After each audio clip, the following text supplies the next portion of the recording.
Retired Lieutenant Colonel Garretson is an independent strategy consultant focusing on space and defense.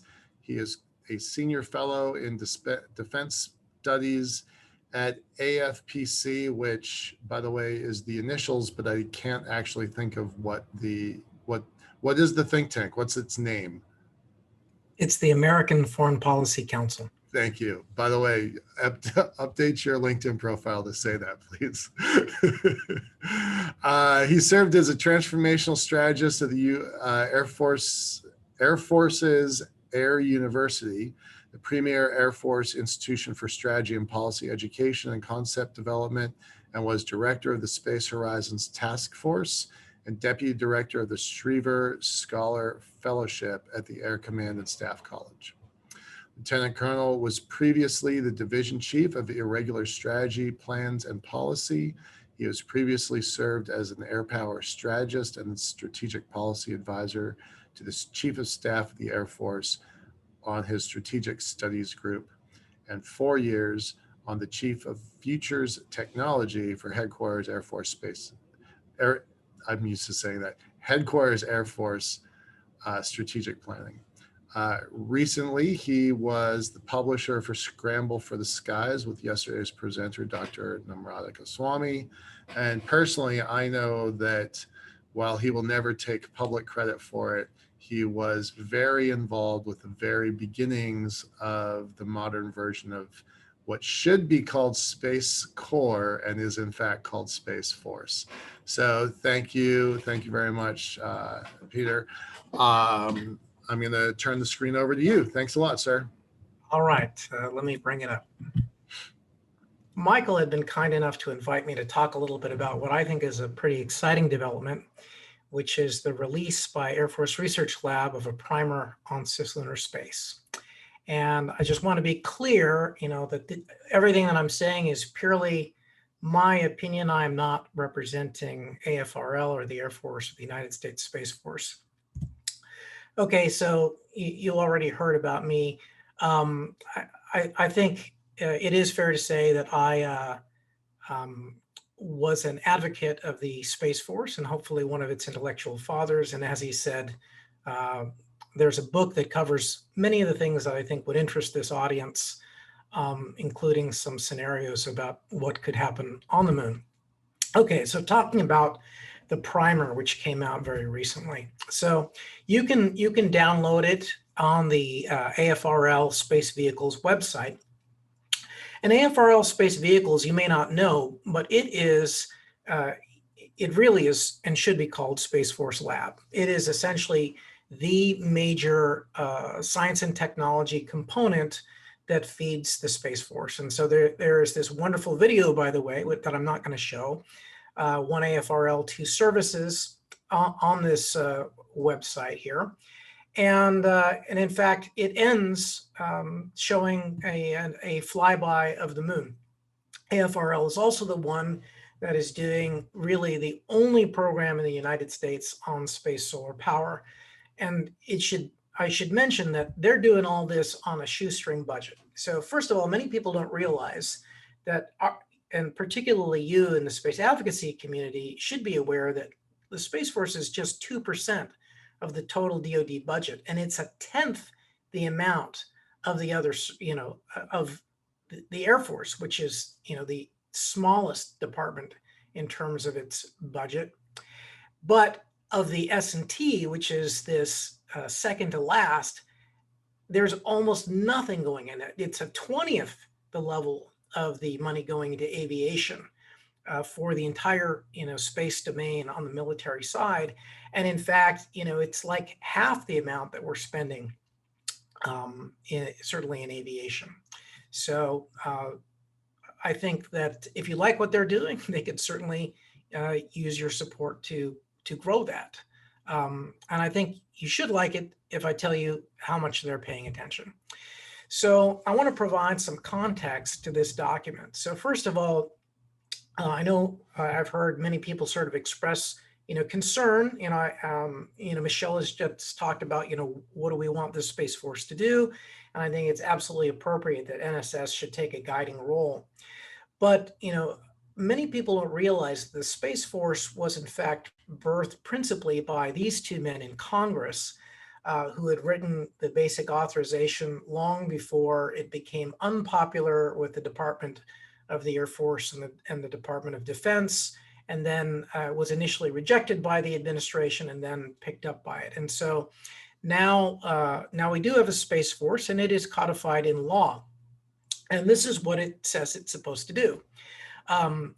Provide freedom of operation for the United States, which includes all of you building moon colonies in, from, and to space, and to protect the interests of the United States, which includes your interests to the extent you're a US citizen or allied partner. Now, another key figure in sort of this development of thinking was in fact our former NASA administrator, who before that was a congressman.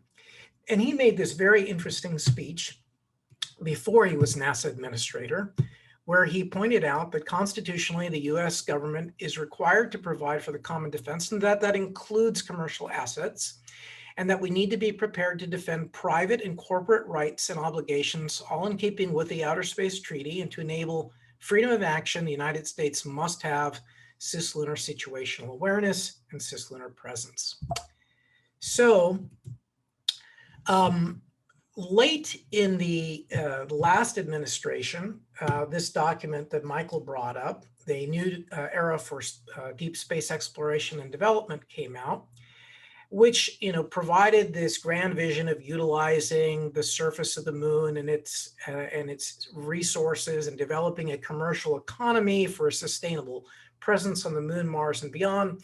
And it has this tasking to the Space Force. So the White House level document, it says, look, the Space Force doesn't have a direct role in civil exploration, but its job is to ensure unfettered access and the use of space by the United States, its allies and partners, and its activities such as space transportation, logistics, power, communication, navigation, and space domain awareness are of dual use value to all space sectors, civil, national security, and commercial.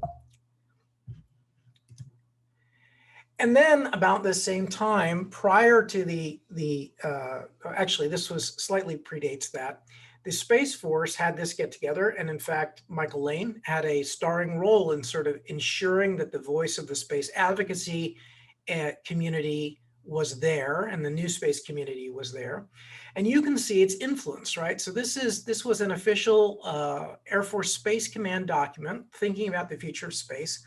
And it's very point blank. The US should establish space settlement and human presence as the primary driver for the nation's civil space program, and determine a path to large-scale human space settlement, like we just saw in the last presentation. And that we should assess civil space programs in terms of their utility to space settlement. Then it says that the US must commit to having a military force structure that can defend this international space order and American interests in space, including American space settlements and commerce. And it makes this cautionary note that in the world of 2060, space is going to be a significant engine of national, political, economic, and military power for those nations that organize for it, and that the Department of Defense is going to be a critical partner in this strategy and action plan, and therefore it needs to embrace its role as an executing agent of this national strategy, and that DoD programs need to be assessed not only in terms of their military utility, but their strategic utility to the national space strategy, and that the US military needs to define and execute its role in promoting, exploiting, and defending the expanded commercial and civil activities. So that was quite forward-leaning in terms of providing support. And then, we had another State of the Space Industrial Base that some of you may have participated in.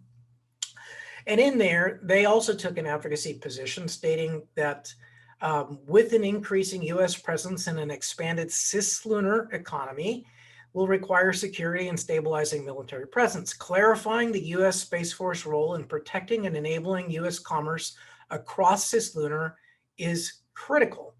And then at the bottom, they say a Space Force that presents capabilities, doctrine for national space power with clearly defined mission to enable and protect US commerce will project confidence and lower the perception of risk by providing stabilizing presence, surveillance, aid to navigation, and help when required. I should also note, right, that this is after Colonel McLean had published his paper, which was influential across the board, and you'll see that he's cited in other places as well. So the space power doctrine came out, and in the space power doctrine, they admitted that the entirety of economic and military space activities is confined to the geocentric regime.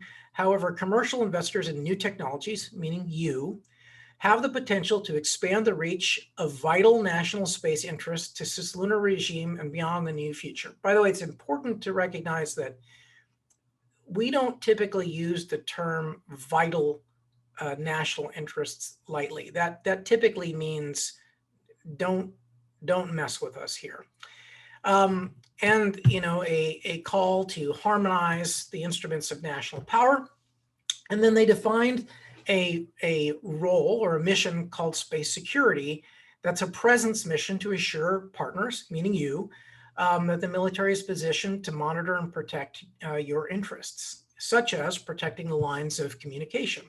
And that's sort of a borrowing from the naval term. And you also saw this in Sean McLean's when he talks about he calls it CLOCs, or celestial lines of commerce, or celestial lines of communication. Okay, so then things started to actually happen on the bureaucratic side. So what we saw here was a memorandum of understanding between NASA and the United States Space Force, where they also, said that, hey, look, well, when they were established, the U.S. Space Force was tasked with defending and protecting U.S. interests. Till now, that's been inside of GEO, but with U.S. public and private sector operations extending into cislunar space, the reach of the U.S. Space Force's sphere of interest will extend the full volume of cislunar, a 1,000-fold expansion.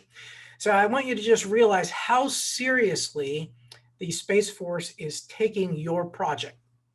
And they list a bunch of cooperative areas on here, of which the most important is this deep space domain awareness, or at least the most important to this document.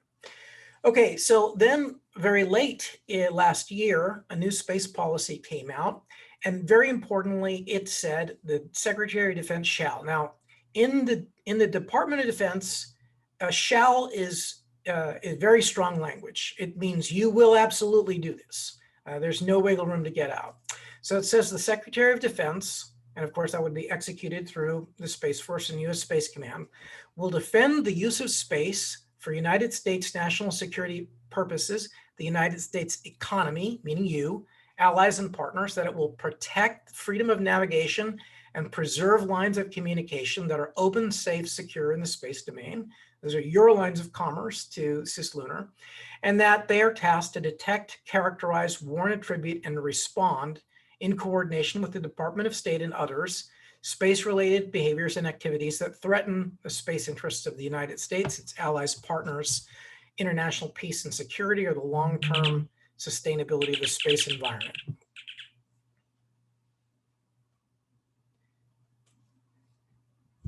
Okay, so leaning into this, the Air Force Research Laboratory leadership, and a number of them, authored this article in the New Space Force Journal, which I encourage all of you to read. It's got these awesome, just beautiful artwork by Vaughn, who's just fantastic.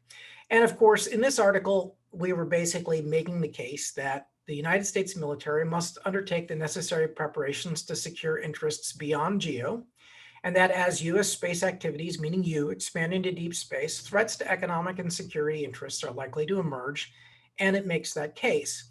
And that the technical challenges of operating beyond GEO, because there are such technical challenges, it's going to take some lead time to get this going, and so you have to begin to invest now. Now, when this article was written, the primer was initially supposed to be part of an appendix to the article, basically supplying additional technical detail, but it became clear to the AFRL Space Vehicles leadership that this really deserved to be its own standalone document with a slightly different audience. So, the real kudos to this document go to the two visionary leaders, Colonel Eric Felt and Captain David Bueller. David Bueller had been one of the ones who had conceptualized this idea of the Cislunar Highway Patrol, sort of pictured here at right, this idea that we, would establish a presence out there to do exactly what we were tasked to do, to monitor cislunar space. And the actual document, the technical aspects were written by M.J. Holzinger and C.C. Chow, who are experts in the field of orbital dynamics and sensing. So this is what Air Force Research, Air Force Research Lab Space Leadership said about it. Colonel Felt said that the document aims to educate and inspire. He said that as commerce extends to the moon and beyond, it's vital that we understand and solve the unique challenges so that we can provide space domain awareness and security.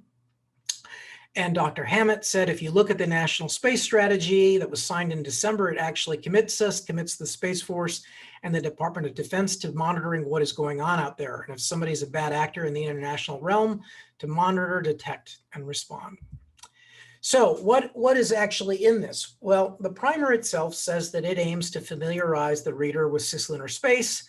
It's targeted not principally at you, but you might find it quite interesting. It's targeted at military space professionals who have to develop plans, capabilities, and expertise, and to provide them with sort of the first level entry of a technical discussion about what's actually going on.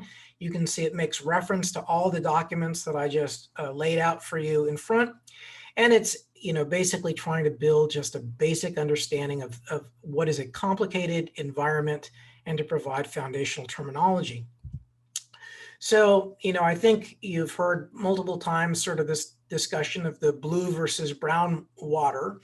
And of course, navigation, is very different in a riverine or coastal environment than navigation when you're out in the middle of the ocean. And in the same way, the navigation that you need for cislunar space is different once you sort of leave the shores of Earth. So here's the contents of it. There's an overview of the dynamics. There it talks about that, and you can see that this is principally focused on the space domain awareness mission as well as keeping track of things. So there's an overview of the dynamics. They talk about the challenges to observation, and they talk about spacecraft operations. So here are some of I realize that this is a mixed audience, so I want to keep it at a level that's going to interest everyone. So the key takeaways are, look, the volume is huge and extends to at least, 2 million kilometers, unless you're very close to Earth and basically inside the Warden line. I will put in a slide since that was asked of me. Trajectories are not circular, elliptical, or even planar. And this is important because, to educate the planners and operators, today they are used to using two-line elements in order to describe the trajectories of spacecraft. So two-line elements are not sufficient in the cislunar area. And so you have to come up with an entirely different coordinate system than is currently used for space situational awareness and keeping custody of things. So of course, they recognize and explain what the special points in the Earth-Moon system that allow for nearly stationary frames. And they talk about, that there are also zones where you can define what are the dominant forces that are acting. And then they provide that there are infinite closed orbits exist. They're organized into particular families, that there are neighboring exotic quasi-periodic orbits, where multiple revolutions exist. So, it talks a little bit about cyclers. It talks a lot about these different families of orbits. Got some really cool graphics in it, some original, some borrowed from other important documents. But very importantly, all trajectories in this domain are unstable. And some are much more unstable than others, but essentially the butterfly chaos effect is always in effect. So when we talk about operations, you're always having to maneuver, but although the maneuver is extremely small. So, they talk about, just how far it is, that essentially if you're measuring in terms of, of distances in terms of geo, L1 is already, out, 7 times geo. The moon is at 9 times geo. And then you've got these zones, you've sort of got this Earth dominant zone, then you've got this moon gravity dominant zone, and then you've got this sort of shared space where all kinds of things can happen that are chaotic and crazy. So then they go into the key takeaways in terms of keeping track of things. And so detection is much more difficult. Objects are fainter because of the longer distances. It really stresses remote sensing capabilities because objects are moving so much slower. You have to take many more observations in order to see if they're moving. And that means that if you did have a malactor, they could surprise you in ways because there's such a large volume.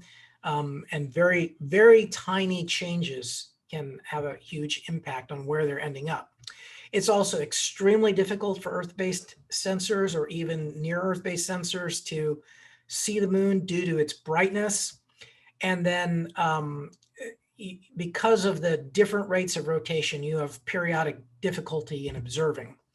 So, objects are not stationary like they are when we look at the other far out objects in geo, which is what most of the Space Force personnel would be familiar with. And of course, no single ground-based sensor can maintain continuous coverage. So it's going to require asymmetric data strategies. They go over, what special natural orbits might offer better vantage points. They talk about the utility of the Lagrange points from perspective, and they basically talk about passive electro-optical system, meaning telescopes. And then due to the perturbation of the moon, there are few repeating natural orbits that provide the real estate for placing sensors. And so bottom line of these authors is that passive electro-optical systems, telescopes, have substantial utility.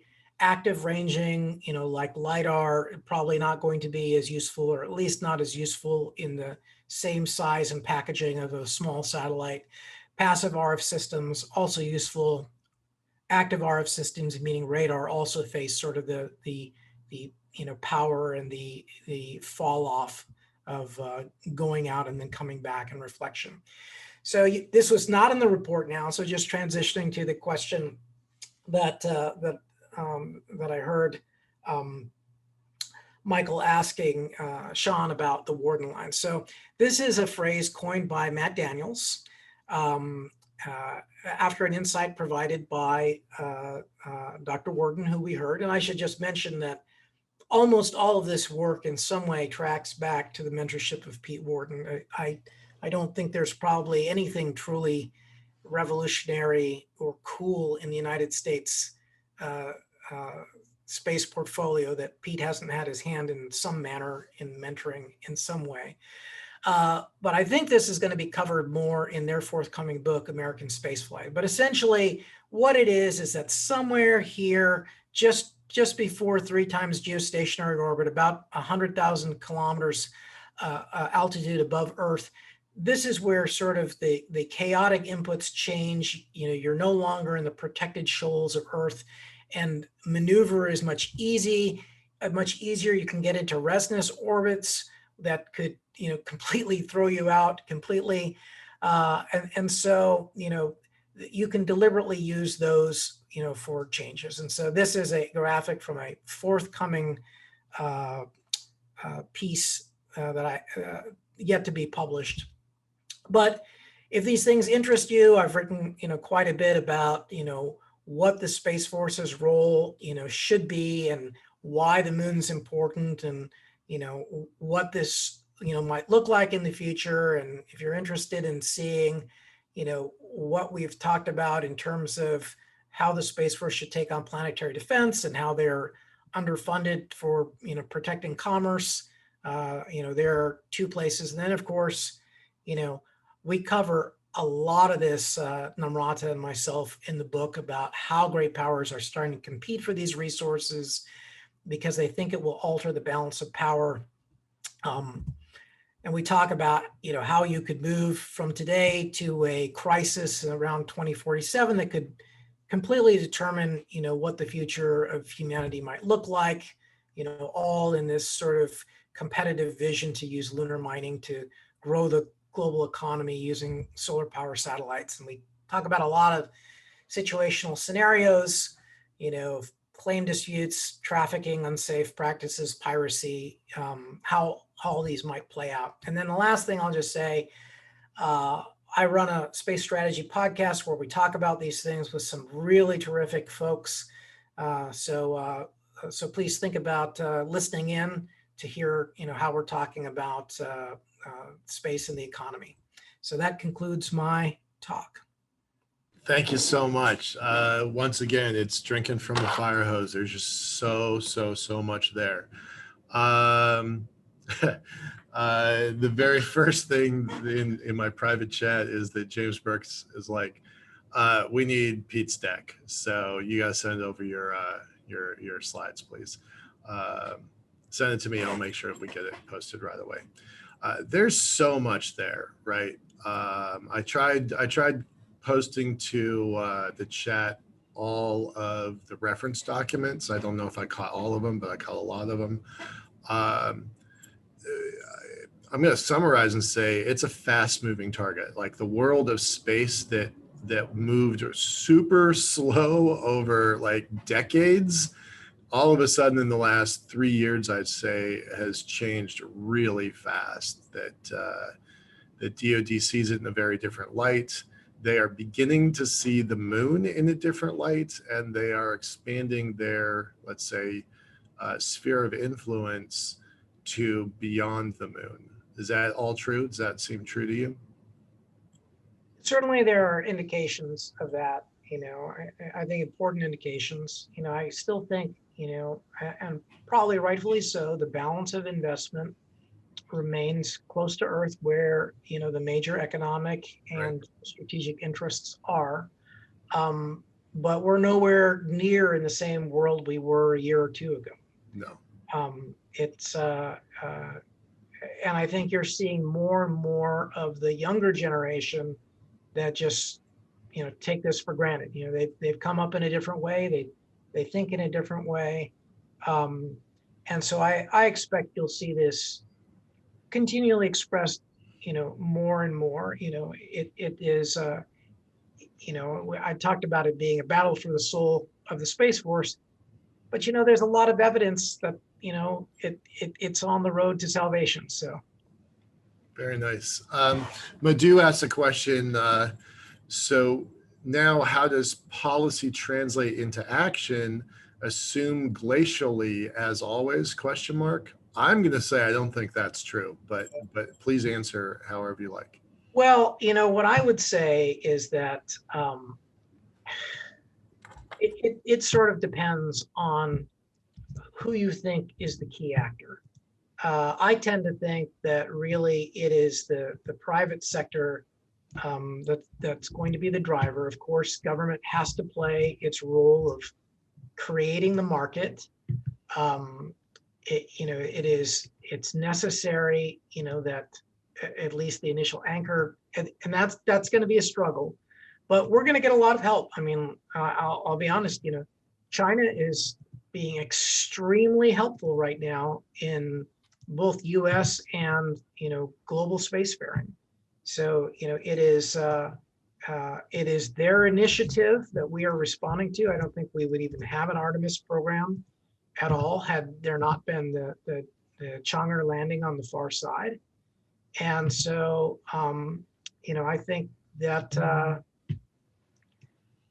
I don't see that slowing down, and I don't see the United States congressional leadership wanting the United States to surrender its lead.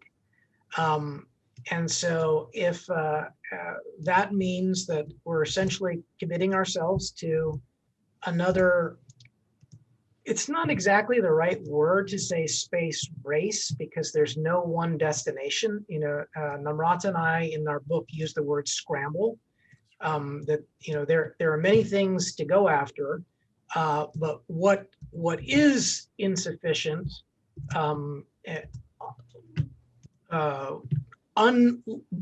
business left undone from the last administration, and hopefully will be taken up by this one, is we really still don't have the kind of clarity of a North Star vision about what we're going to do. And I'll be very specific about what I think is missing. So we need clarity on industrial targets for our lunar industrial facility. We should call it a lunar industrial facility. We shouldn't call it an outpost. We should be very clear about, what it is. And we need to know, in my view, China's thrown down the gauntlet in the most appropriate and terrific way, which is that they have, their vision of the lunar industrial development, is to create a, $10 billion annual moon Earth economic zone where they've industrialized the moon to build solar power satellites. Right. And, and so that should be, a focus of the sort of research that we are paying our corporate partners on the moon to do. They should be, like, how do we get to 90% of the mass of a solar power satellite using lunar materials? And let's make sure we're doing it on a comparable timeline. And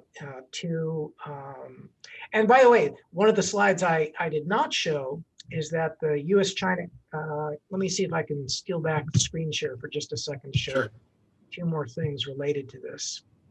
Well, while you're doing that, I'm going to tell a quick story. I was, very coincidentally, I was in Building 1 at Air Force Space Command. It wasn't Space Force yet. At Air Force Space Command, 3 days after China landed on the far side of the moon. And you can bet that was a conversation that was going on. And I do think that, that was a wake-up call. That was an important wake-up call moment. So, all right. So, share, and to answer Madhu's question, are things moving glacially? No, I absolutely do not think they're moving glacially. There is a lot of stuff happening right now. Yeah, I mean, and by the way, AFRL is doing other really cool things. They're looking at how you could get, precision GPS out in cislunar, and then I know other parts of AFRL, the sort of AFWorks, SpaceWorks, is thinking about all kinds of other cool things that are, sort of in the SBIR, small business innovative research realm.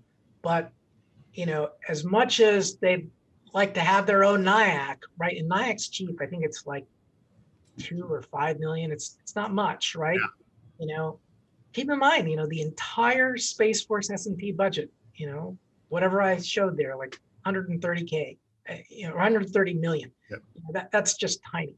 So anyway, you saw Namrata's presentation, mostly focused on the moon, but her earlier presentation on China was very influential on this particular report by the US-China Economic and Security Commission.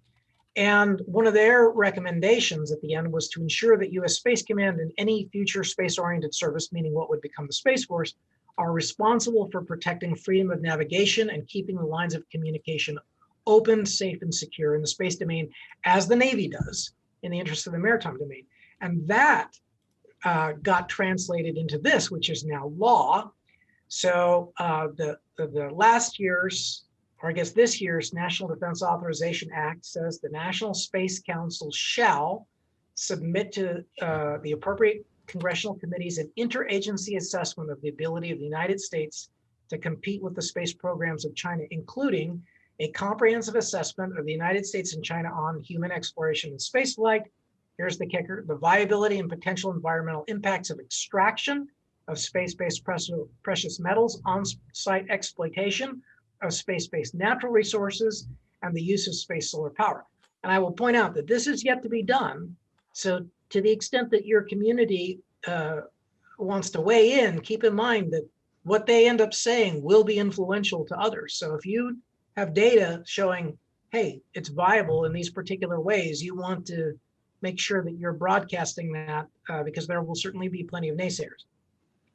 They also ask for an assessment of the strategic interest in and capabilities in cislunar space, and an assessment of the ability of the Department of Defense to the ability, role, cost, and authorities of the Department of Defense to mitigate threats to commercial, which I thought was quite interesting. Pete, I've not actually seen the language of that one, so you and I are going to have to talk about that one when this is over. You're not seeing my slide? No. I'm saying I've not seen this language before.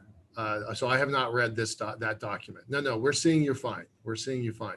By the way, I do want to say that, again, this is from a yet to be published thing, but this outer ring that goes through the L points, EML 3, 4, 5, and the moon, it is what all of us have started to refer to as the McLean line, because he, pulled that out. And it's really more of the McLean torus because the donut actually goes, encompasses the EML 1 and 2 points.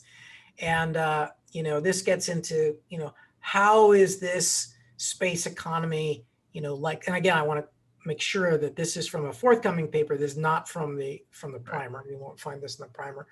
But when you think about what are the lines of commerce that could, develop over the long term, you've got these green rings that showcase, the profit centers in Geo and Leo, and, smaller profit centers in EML 1 and lunar orbit.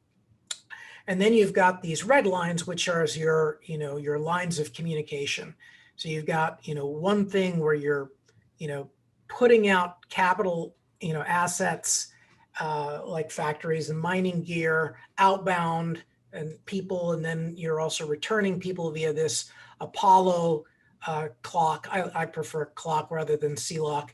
Me too. And then, you've got these lines of commerce that move, between the lunar surface to EML 1, whether that be by, rockets, or whether that be by a lunar space elevator. And then you've got, the mass movement of materials off the moon, either via, a space elevator or via, a mass driver. Typically, the old L5 concept was to shoot them out to EML2, and then from EML2, you move them either to what I call the Glaser clock for solar power satellites after Peter Glaser. Nice. Or via the O'Neill clock onto EML5. Okay. So that's kind of what might things look like. I hadn't seen those named O'Neill and Glaser. That's a nice touch. Good.